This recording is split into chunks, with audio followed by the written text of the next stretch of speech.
tonga maro kosa ireo mpitsidika ilaitsika la grande braderie de Madagascar izay karakarainy Madavision sy amin'ny lapan'ny kolotsaina sy ny fanatanjahantena etsy Mahamasina. Isan'ny fitaovana iray mahaliana ny maro eny an-toerana eny amin'izao fotoana izao ny mahakasika ny ara-pahasalamana. Tonga maro ireo mpitsidika la grande braderie de Madagascar izay tanterahana tetsy amin'ny lapan'ny fanatanjahantena sy ny kolotsaina etsy Mahamasina tamin'ity andro fahatelo nisy ny hetsika ity. Sikaritra amin'izao fa namaly ny antso mpikarakara teny Madavision izy ireo tamin'ny tiandihany ho fiomanana amin'ny fikarakarana ny fetin'ny Pasika ity. Maro ireo karazany entana nahasarika ireo mpitsidika, isan'izany ireo teknôlôjia fitsinjovana ny fahasalamana toy ireto atolotry ny Fity Boutique ireto.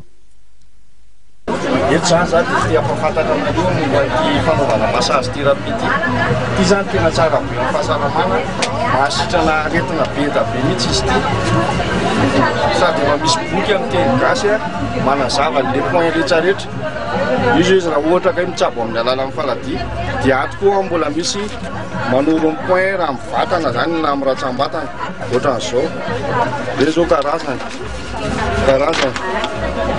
fanaitaina ny hozatra na asiatika, ny hotatra ny hypertension, fanaitaina amin'ny vanitaolana, ny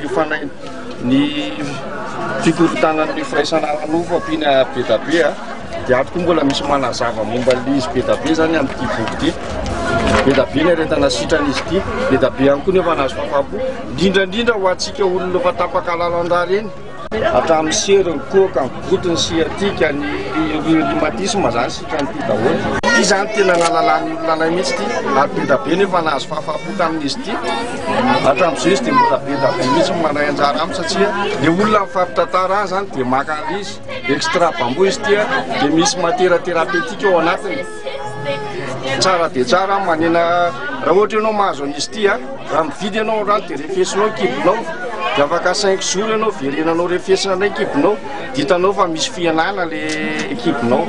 Izy ity zany tsy mandeha rehetra zao fa misy zavatra koa fanafody apetraka ao anatin'ity, misy fermeture ohatr'izao izy ity. Efa atsika ity zavatra ity dia atsofoka ao anatiny dia maharitra ray volana ity zavatra ity miaraka aminy voan'olona mitady zaza zany. Dia apera mandeha courant izy ity dia mila manao azy zany adiny iray isan'andro efa mirelax mifaniana ianao dia mametaka an'ity.